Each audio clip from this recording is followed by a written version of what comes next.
Segundo aos Coríntios 4, versículo 8. Todos encontraram? Podem dizer amém?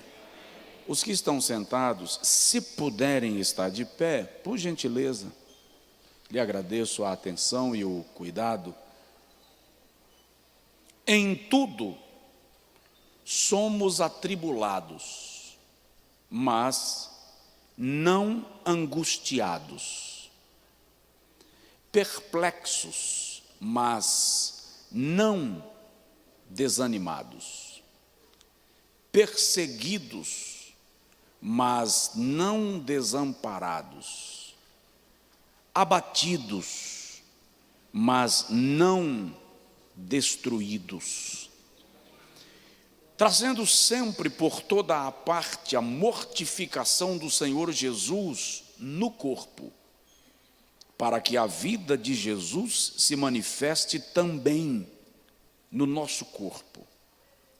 E assim nós que vivemos, estamos sempre entregues à morte por amor de Jesus, para que a vida de Jesus se manifeste também na nossa carne mortal. De maneira que em nós opera a morte, mas em vós a vida. E temos, portanto, o mesmo espírito de fé, como está escrito: crie, por isso falei. Nós cremos também, por isso também falamos. Diga amém. Diga comigo: eu creio. Por isso eu falo. Agora diga assim: Senhor, fala comigo. Tira as cinzas, acende a brasa no meu espírito. Amém. Pode sentar, querido, em nome de Jesus. Eu estou desde o mês de janeiro falando aqui sobre gigantes da fé que você não conhece. E nós garimpamos alguns nomes desconhecidos do texto bíblico para falar das suas atitudes e posturas de fé. Vocês estão me ouvindo bem? Faz assim? Lá atrás. Suas atitudes e posturas de fé que lhes caracterizam como gigantes e que lhes tornam dignos de imitação. Eu falei sobre Jabez, falei sobre Rispa, falei sobre Emã, falei sobre a menina cativa na casa de Naamã, falei sobre, quem mais? Do Antigo Testamento? Axa. Foram 6 personagens do Antigo Testamento. Purá, o amigo de Gideão. Do Novo Testamento eu falei sobre Malco, falei sobre Epafrodito, falei sobre Rufo, falei sobre Lídia, sobre Febe e sobre Antipas, a quem Jesus chama de a minha fiel testemunha. Deveria encerrar na terça-feira passada essa série de mensagens e eu estava orando pedindo a Deus um personagem para ministrar sobre, e o Espírito Santo me trouxe ao coração que o gigante da fé que eu deveria falar na terça-feira passada está na minha frente. Você. E eu preguei aqui sobre um gigante que você não percebe. Você vence tantas lutas e às vezes não se toca de quantas batalhas você tem vencido. Como eu não concluí o raciocínio, no meu coração eu desejei concluir o pensamento, e eu quero falar hoje sobre uma declaração. Você é um gigante. Vira para a pessoa do seu lado e diz para ele: você é um gigante. Semana que vem, se Jesus não tiver voltado ainda, eu ainda não vou conseguir começar a série de escatologia, os acontecimentos dos últimos tempos. Então, eu vou iniciar aqui uma série de reflexões que será curta, será rápida, sobre conhecendo você. Você precisa se conhecer. E eu vou lhe provocar um pouco. Nós vamos tirar o lençol de cima da cama e virar o colchão, para que você se conheça. Mas eu preciso te lembrar que você tem que parar de se destruir, de autodestruição. Em nome de algum tipo de humildade, nós nos rechaçamos, nos arrebentamos. Ah, pastor, mas o homem é pó, é cinza, é verme, diante de Deus, não diante de outro homem. A Bíblia diz que Deus criou o homem e o fez um pouco menor do que os anjos. E o criou à sua imagem e à sua semelhança. É importante uma pergunta que eu preciso lhe fazer, e dou base bíblica para ela. Como você se vê? Como você se vê? Se tem alguém do seu lado, pergunta isso para ele. Como você se vê? Como você se enxerga? Um gigante da fé. Números capítulo 13, versículo 30 a 33, quando Moisés mandou 12 espias para observarem a terra de Canaã, que haveria de ser possuída pelos hebreus, eles voltam e dizem a Moisés: nós somos aos nossos olhos como gafanhotos diante deles. Por quê? Porque os habitantes da terra são gigantes e nós somos como gafanhotos. É interessante que os habitantes da terra são gigantes, mas não são os gigantes que olham para eles como gafanhotos. São eles que se enxergam como gafanhotos. Lá na frente, João Batista dá uma lição para nós. Qual lição? A Bíblia Sagrada diz que João Batista se alimentava de mel silvestre e gafanhoto. Eu já vi um pregador falar que o gafanhoto que João Batista se alimentava era uma frutinha do deserto. Não, não é verdade. Era gafanhoto mesmo. E os grandes chefes das cozinhas europeias, por exemplo, dizem que um gafanhoto frito, claro que tem um gafanhoto específico, tá? Mas o gafanhoto frito tem o mesmo sabor de um camarão frito. Quem come camarão aí, levanta a mão. Pronto, João Batista. Agora observe, qual é a lição que João Batista está nos ensinando? Enquanto os hebreus, ainda com a mentalidade de escravos, olham para si mesmos como gafanhotos, João Batista, debaixo da unção profética, faz de gafanhoto cardápio. Você não entendeu? Quando a tua mente muda, quando a tua mentalidade abre, quando a tua visão compreende o que Deus fez em você e com você, aquilo que te fazia medo vira cardápio. Você atropela, passa por cima, supera, porque você começa a compreender que Deus te fez um gigante da fé. Agora, um gigante da fé precisa aprender a se comportar como tal. precisa aprender a agir como tal. Chegou para mim hoje um texto que eu achei muito interessante. Eu escrevi o texto, eu reproduzi. Uma idosa entrou num ônibus e sentou-se.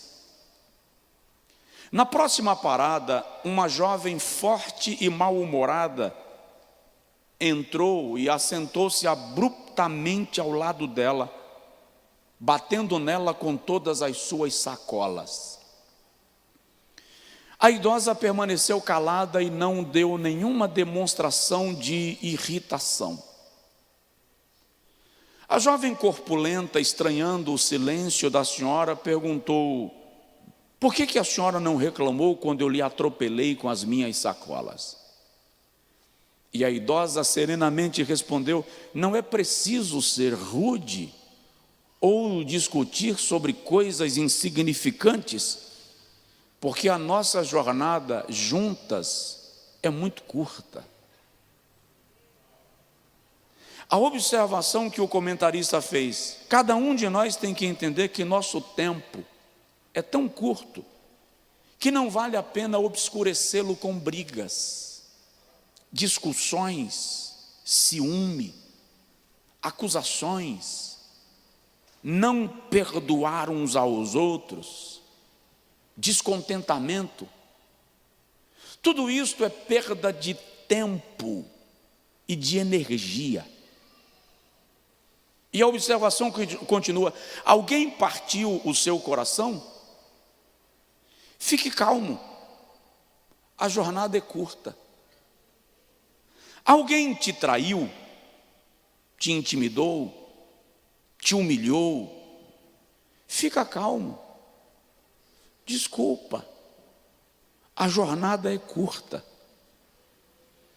Alguém te insultou sem motivo? Fique calmo, fale com seu vizinho, fique calmo. Ignore, a jornada é curta. Quaisquer que sejam os problemas que alguém nos traz, lembremos-nos que a nossa jornada juntos é muito curta. E o detalhe: ninguém sabe a duração da viagem. Ninguém sabe quando será a sua parada. Nossa jornada juntos é muito curta. E eu concluí dizendo: aprecie os amigos, se alegre na família, jubile no esposo, na esposa, nos filhos, nos netos. Se eles bagunçam a cama ou desarrumam a almofada do sofá, se eles só conseguem comer derramando a comida ao redor do prato, se eles fazem cocô na fralda e xixi na cama, desfrute. A jornada é curta. Ser um gigante da fé é aprender a não perder tempo com coisinhas, coisas pequenas. Quem tem rio não briga por poço. Quem tem céu não briga pela terra. Quem tem amor não briga por atenção. Quem tem promessa não briga pela tenda. Olha Abraão, Ló. Não é bom que nos desentendamos. A terra é larga e vasta. Escolhe para onde tu queres ir, e se tu fores para a direita, eu irei para a esquerda. E se tu fores para a esquerda, eu irei para a direita. Por quê? Porque quem tem promessa não briga por pedaço de terra. Quem tem promessa sabe que aonde chegar e aonde for, a promessa se cumprirá, porque a promessa está relacionada com a fidelidade de Deus.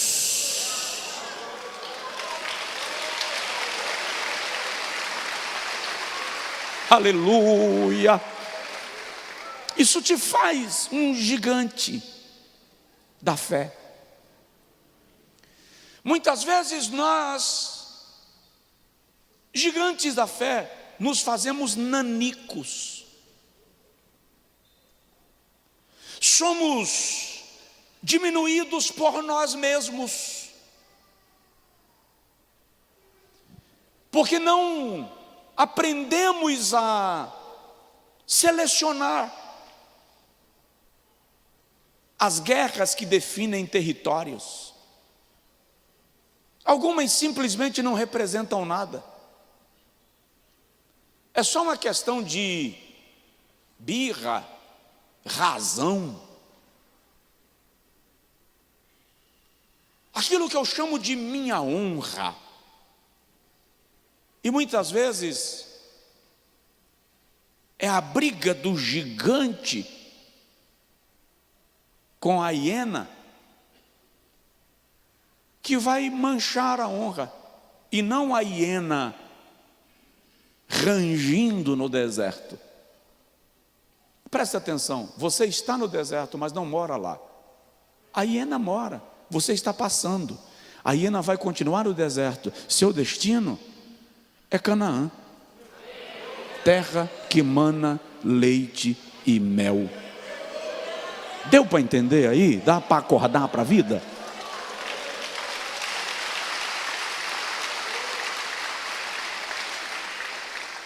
Olha, a colocação de Paulo chega a ser poética.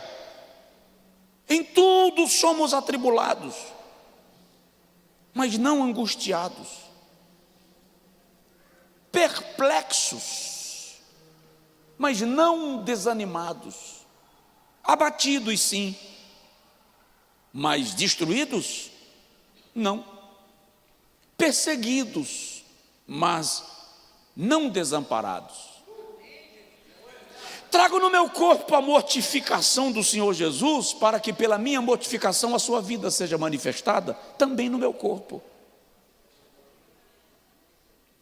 Eu disse aqui para os irmãos terça-feira que raramente Paulo aparece detalhando os seus sofrimentos. Paulo não é um lamuriador. Raramente ele aparece falando dos seus embates, dos seus conflitos. No texto que eu li semana passada, do capítulo 11 de 2 aos Coríntios, versículo 25 a 30, Paulo chega a dizer: além de todas as coisas que me atribulam, há dentro de mim uma pressão. Todo mundo tem essa pressão. Cada um sofre a pressão que afronta a sua realidade. E é justamente esta pressão que te faz diamante. Sabe, eu já disse aqui, os estudiosos dizem que os elementos químicos que compõem um diamante de $1 milhão são os mesmos elementos que formam um carvão grafite de R$1,50. Qual é a diferença do carvão que vira diamante de 1 milhão para o carvão que se torna grafite de R$1? A diferença é que o diamante, ou o carvão que virou diamante, sofreu uma pressão 65.300 vezes maior do que o carvão que virou ponta de lápis. As pressões não são para te quebrar, pelo contrário, as pressões servem para te tornar inquebrável. As pressões servem para aumentar o teu valor, e só alguém com a mentalidade de um gigante da fé compreende isto. Paulo está escrevendo para os coríntios de maneira insistente sobre o preço que ele paga para que a igreja permaneça viva. É tanto que ele diz assim, olha, versículo de número, eu encontro: em nós opera a morte, e assim nós que vivemos, estamos sempre entregues à morte por amor de Jesus, para que a vida de Jesus se manifeste também na nossa carne mortal. Versículo 12: de maneira que em nós opera a morte, porém em vós a vida. Paulo está dizendo assim: eu morro todo dia, para que vocês vivam cada dia. É o preço que ele está pagando para que os seus filhos na fé tenham vida. Vida em Cristo, manifeste a vida de Cristo. Então eu vou perguntar para você: como você se descreve? Como você descreve a sua própria história de vida? Vou falar de algumas coisitas só para relembrar, só para refrescar a sua memória. Você teve problemas hoje durante o dia? Alguém aqui não teve nenhum problema hoje? Foi assim, pastor? Maré mansa. Levanta a mão. Olha, tem uns dois aí que não tiveram problemas hoje. Não significa que não tiveram ontem. Nós estamos falando de hoje. Não precisa a vida ter problema todo dia também, tá? Você teve problemas, seu dia não foi bom, mas você veio para cá agora à noite e cantou, e celebrou, e adorou. Você foi demitido, nem sabe ainda como será o seu futuro profissional, mas de algum modo você tem certeza que vai ficar tudo bem. Seu marido lhe abusou hoje, porque homem tem dia que tira o dia para ser o dia. Mas a senhora veio para o culto e já cantou, porque ele vive. Sua mulher, irmão, sua mulher hoje acordou e disse assim: eu vou importunar. E tem dia que ela consegue, irmão. Tem dia que é melhor você sentar e dizer assim: fala que o teu servo ouve. É porque se você virar as costas, ela vai falando atrás. Se você não deixar ela falar de dia, quando você estiver dormindo, ela vai estender a perna assim procurando e vai dar um chute, para ver se você está acordado. Aí quando você fizer assim: que foi, mulher? Ela diz assim: eu estava pensando. Começou a pregação. Ainda assim você diz: posso crer no amanhã. Você lida com enfermidades sua não, em seu corpo, sua esposa, seu marido, um filho. Você sentiu dor de cabeça, tem dívidas para pagar, não sabe de onde vem o recurso. Alguns têm limitações físicas, mas vem para a igreja, adora, celebra.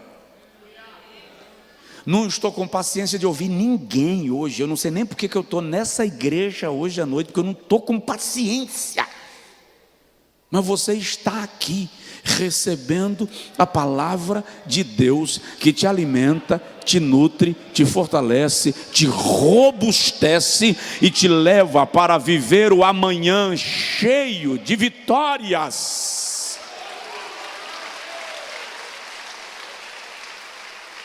É disso que eu estou falando. Você é um gigante na fé. O que caracteriza isso? Rapidinho, sem demora. Você foi restaurado. Você está vivendo um processo de restauração. Olha que incrível. Você já parou para pensar quantos sonhos seus foram soterrados, frustrados? Quantas vezes a sua carreira, que estava em alta velocidade, foi simplesmente estancada, abruptamente cancelada?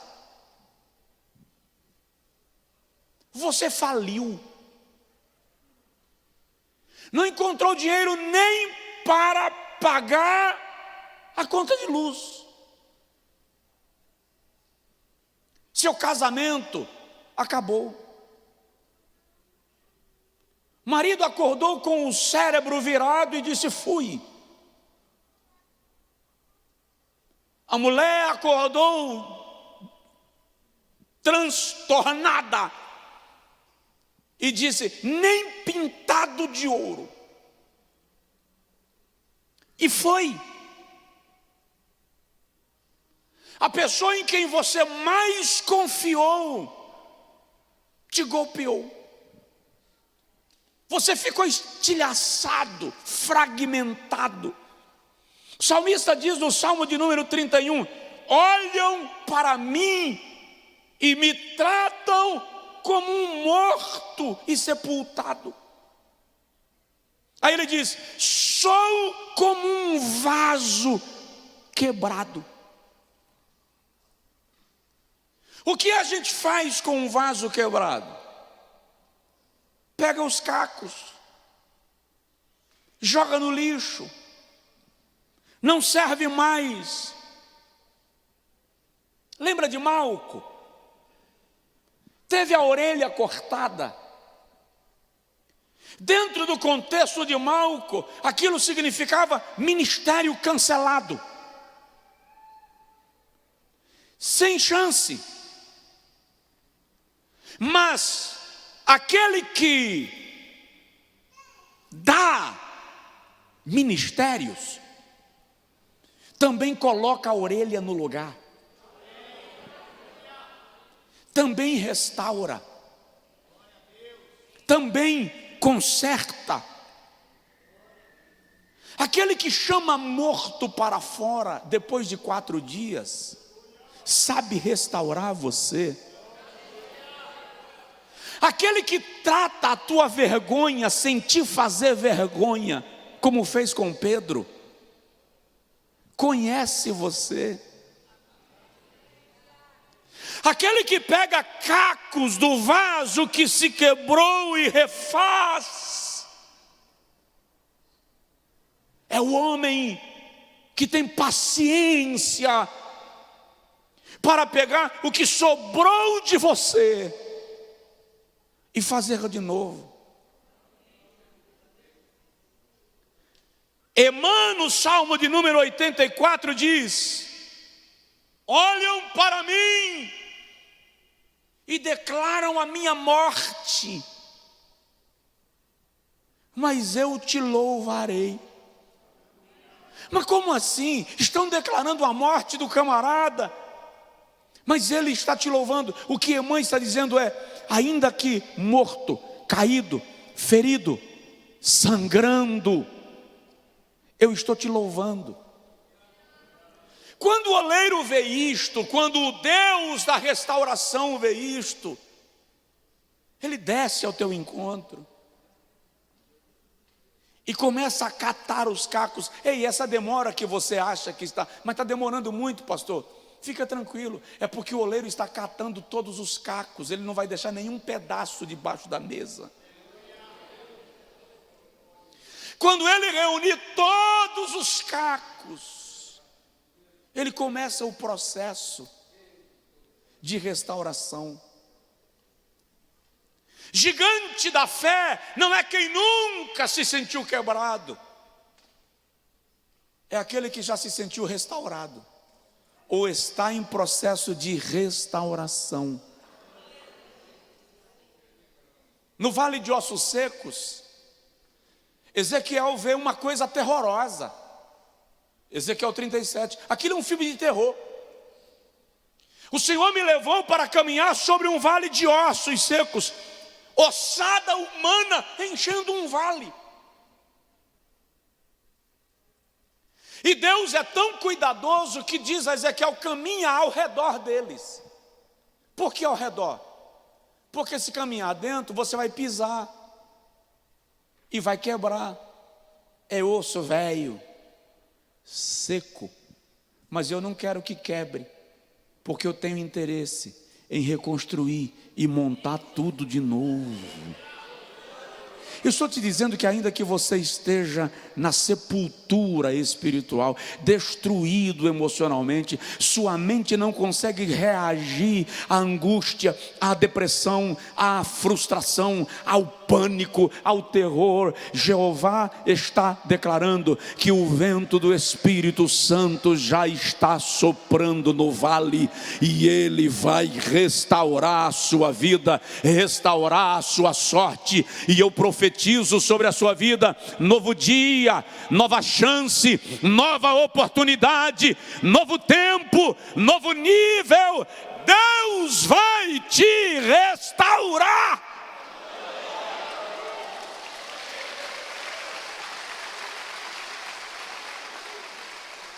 Provoca aí o vizinho, fala com ele assim: novo de novo.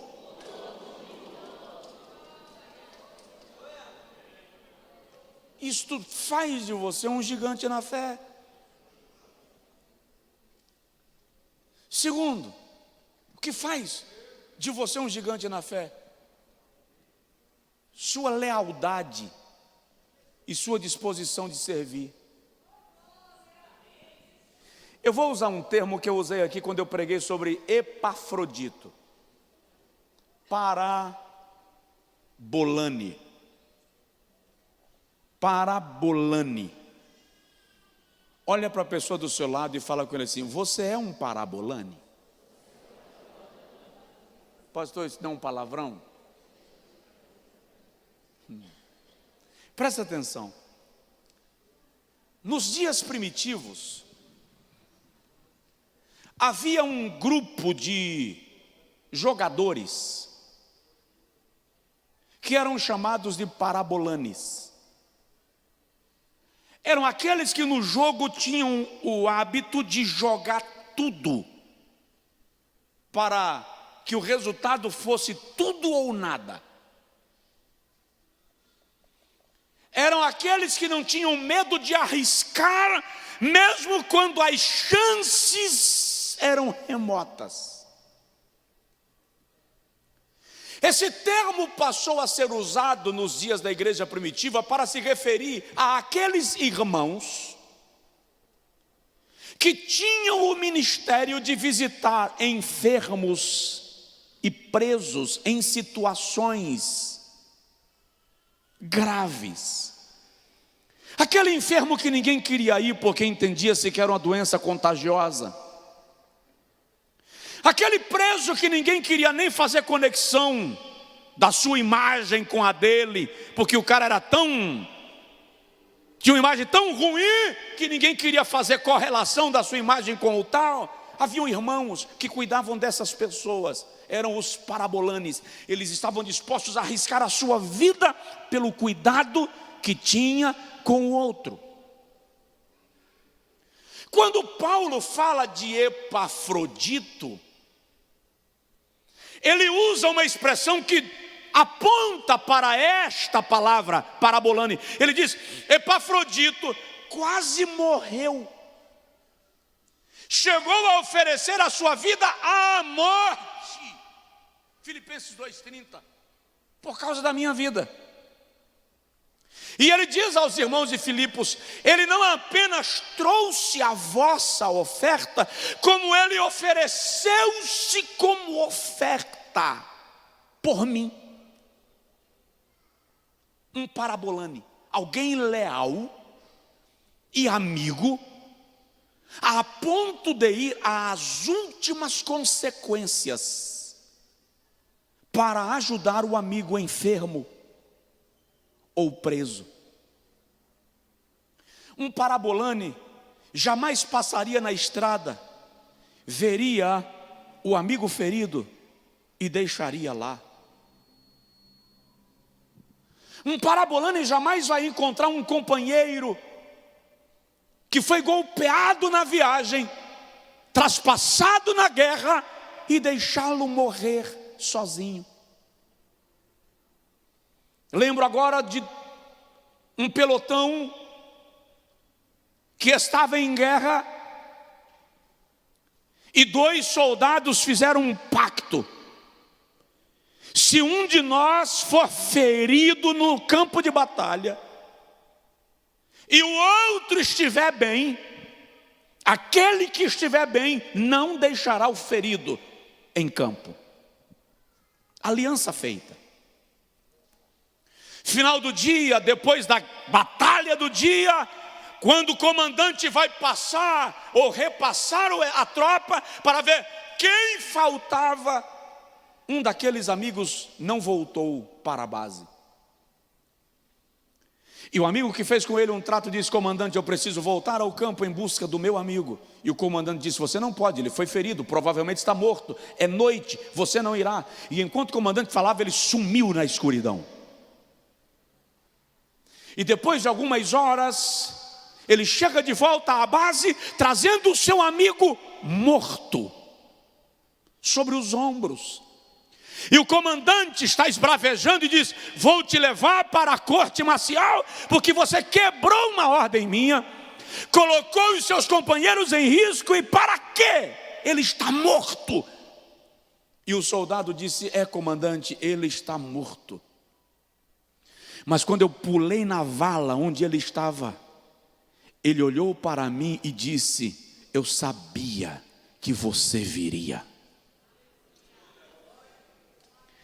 Esta frase define um parabolane, um amigo leal, que apesar da batalha, e ainda que o companheiro esteja ferido, eu vou trazê-lo de volta.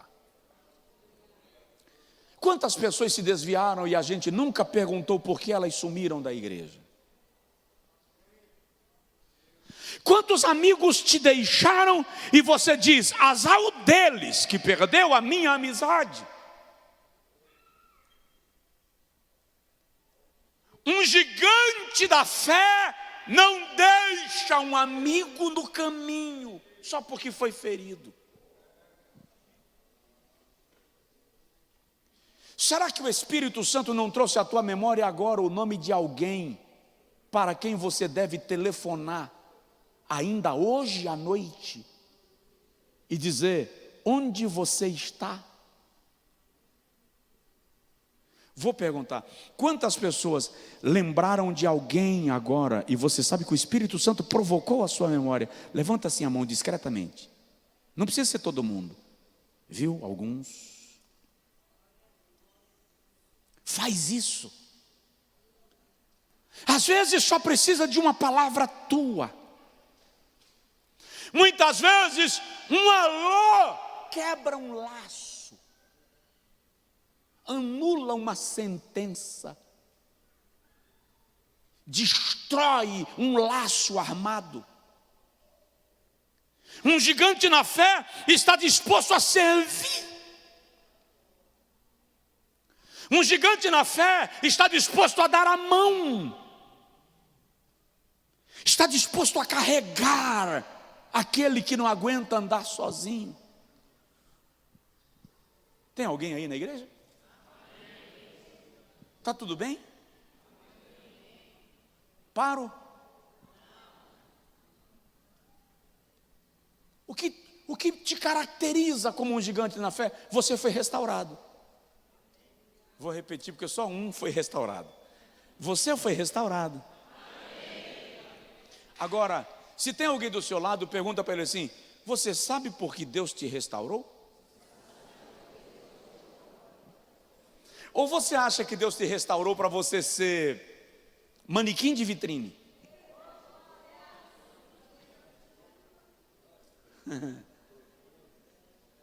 Ou você acha que Deus te restaurou para você ser jarrinho de ornamentação de centro de sala?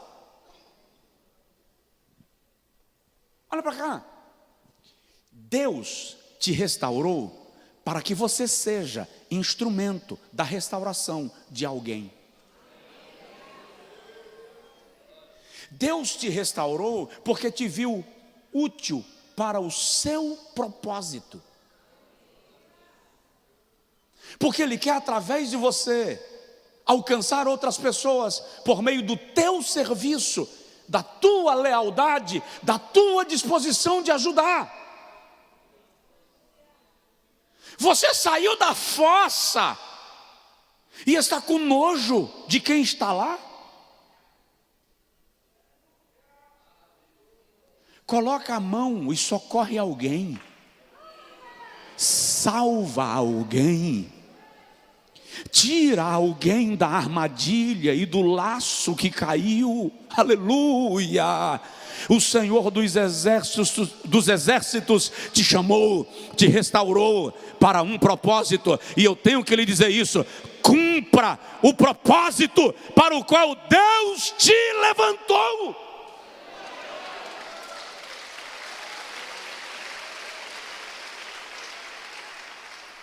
Terceiro, já estou terminando.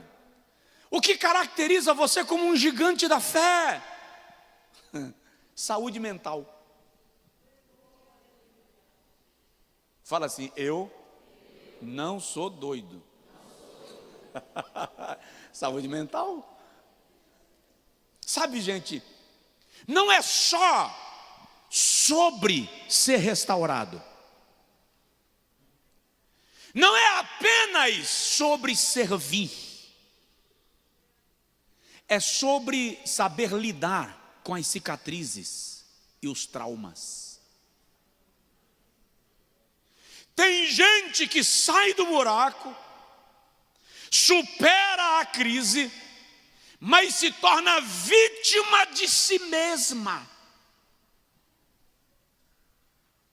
Olha para todo mundo com desconfiança. Olha para todo mundo com aquele ar de bote, esperando ser atingido de novo, carregado de amargura, de mágoa, de ressentimento. Não consegue superar, virar a página, passar por cima, viver novo tempo. Lembra da menina cativa? Em terra estranha, sem o seu idioma, sem a sua religião e sem a sua fé, sem o seu Deus, escrava de guerra. É possível que os seus pais tenham sido mortos, se não, no mínimo, dispersados, porque era uma prática comum na guerra, separar as famílias. Aquela menina está na casa de um comandante de exército leproso. Ela deveria se concentrar na sua dor, no seu trauma, no seu luto, na sua frustração, na sua raiva. Mas ela olha e diz: quem dera que o Senhor que me escravizou estivesse em Samaria, diante do homem de Deus, e ele seria curado da sua lepra. A menina, em vez de querer a morte de quem lhe tornou escrava, está promovendo a cura. Em vez de ela ser contagiada com a lepra de Naamã, ela está contagiando Naamã com a sua misericórdia, com a sua compaixão. E uma lição que ela nos ensina: vocês me afastam da minha família, me afastam da minha nação, me afastam da minha língua, me afastam da minha religião, mas não me afastam do meu Deus.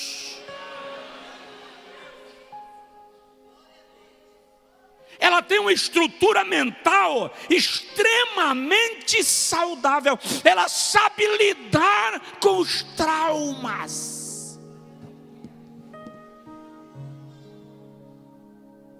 Quanta gente que supera a crise, mas não supera o trauma. Continua doente, azedo, amargado, intragável. E não é culpa sua, eu não estou te culpando. Eu estou te alertando e te dizendo que o Espírito da graça, o Espírito do amor, o Espírito de misericórdia, o Espírito Santo de Deus está aqui.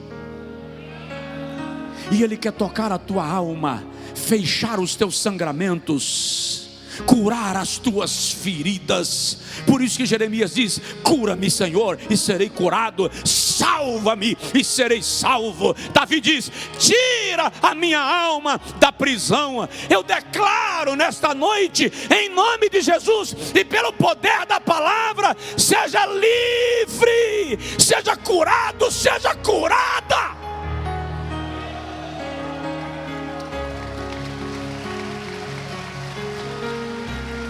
Você não é escravo.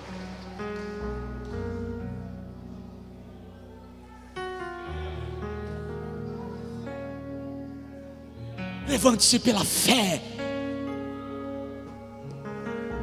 Caminhe. Ah, pastor, se o senhor soubesse como eu fui ferido.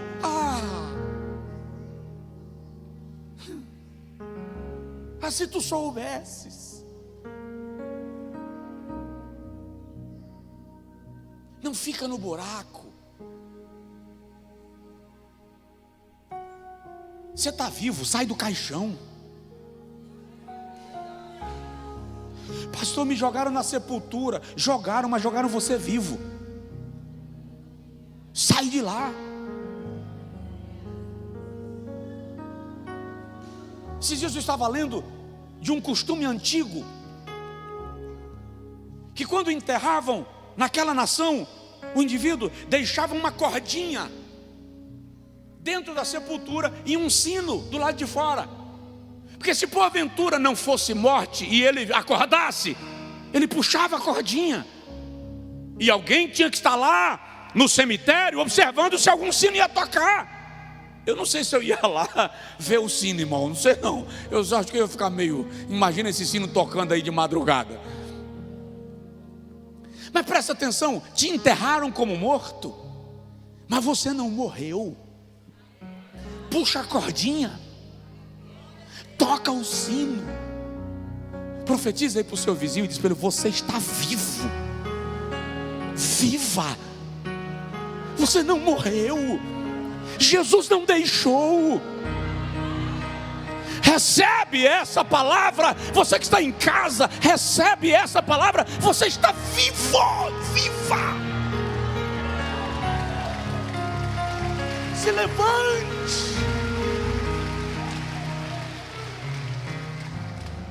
E quer saber de outra coisa? Você é semente. Provoca aí o irmão do seu lado e fala assim: você é semente. Não entendi, pastor. Quem enterra uma semente faz um favor para ela, irmão. Quem enterra uma semente dá a ela a chance de se tornar uma árvore. Você é uma árvore e o Senhor está declarando que te chamou e te restaurou para um propósito. Que a sua mente seja tocada agora em nome de Jesus. Coloca assim a tua mão sobre a tua cabeça, por favor. Que a tua mente seja tocada agora. Toda ansiedade saia, todo pânico saia, todo medo saia, toda indefinição saia em nome de Jesus Cristo.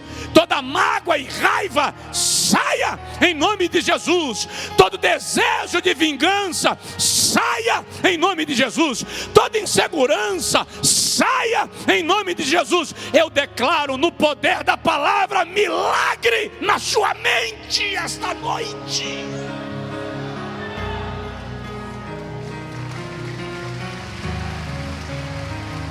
nome de Jesus, eu tenho que parar.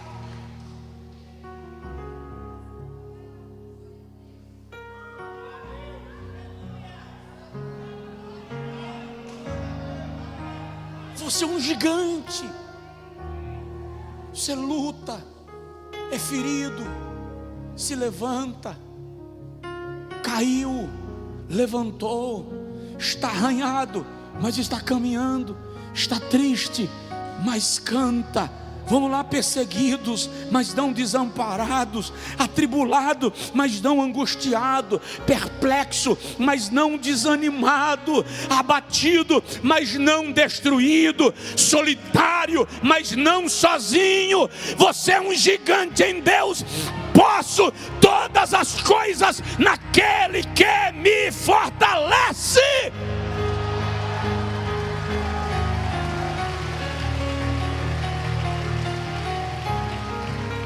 Diga isso comigo: posso todas as coisas naquele que me fortalece.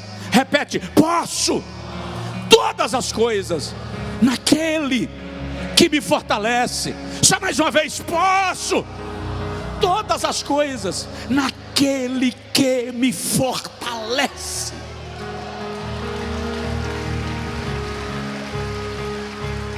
Fica de pé, por favor.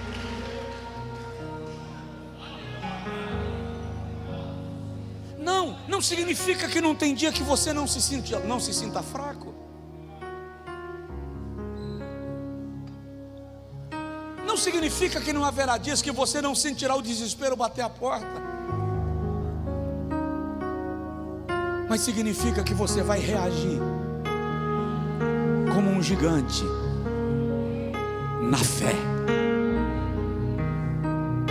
O que Paulo diz aos Coríntios no texto que nós lemos: e temos, portanto, o mesmo espírito de fé. Como está escrito: cri, por isso falei. Nós também cremos, por isso também falamos. Seu marido amanheceu murmurando, irmã, desanimado, falando que não vai conseguir. A senhora creia e fale: filho, vai dar certo. Meu amor, vai dar certo. Meu bem, Deus prometeu. Queridão, Jesus já disse. Meu tempero verde, o Senhor falou.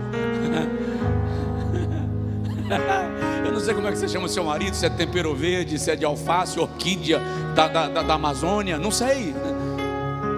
Mas declare: crie, por isso falei.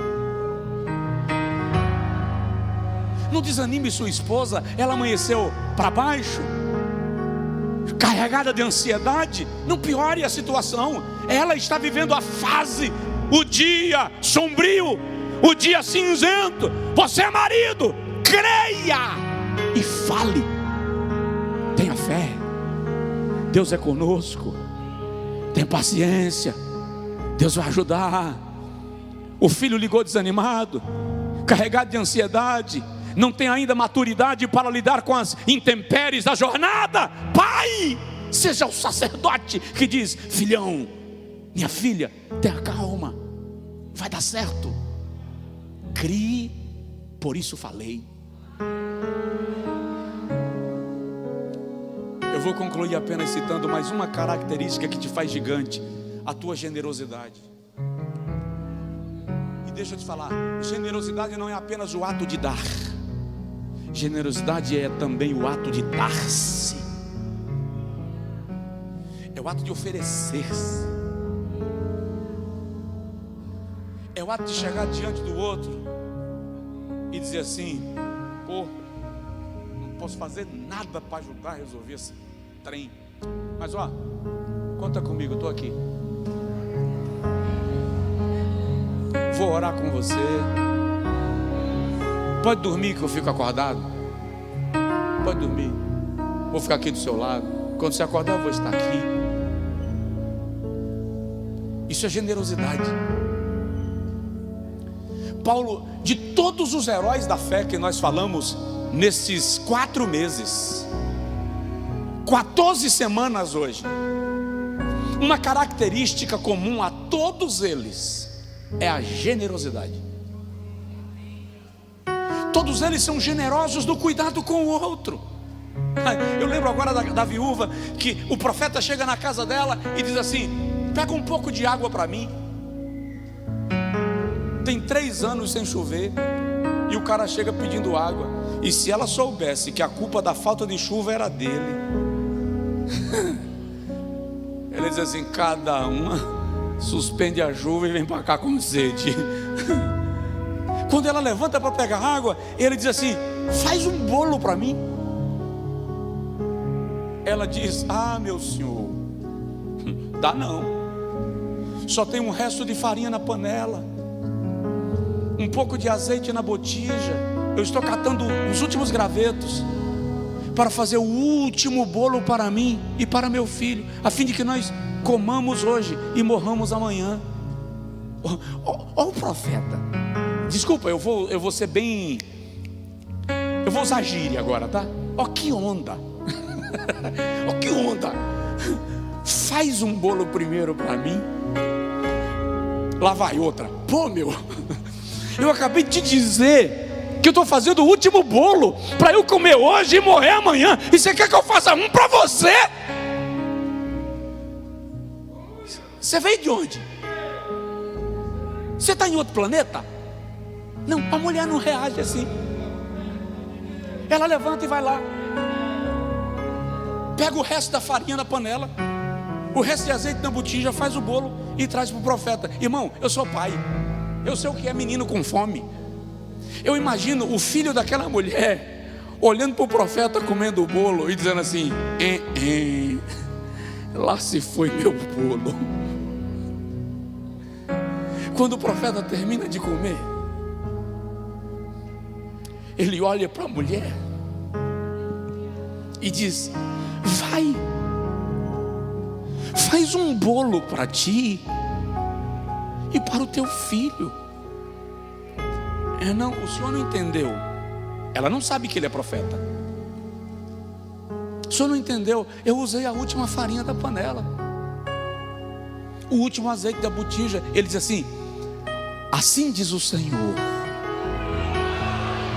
a farinha da panela não acabará, e o azeite da botija não secará, até que venha chuva sobre a terra. Para alguém esta palavra, para alguém esta palavra: descansa.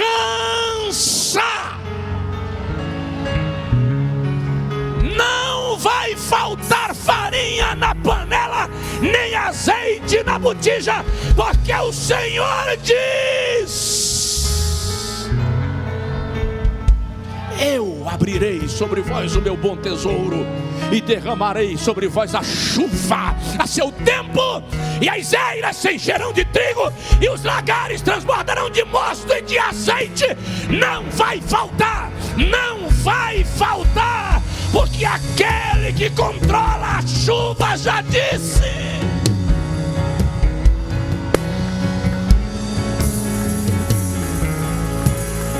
Dê glória a Deus, dê glória a Deus, dê glória a Deus, dê glória a Deus. Fale em línguas, pule, vibre, dance, não vai faltar.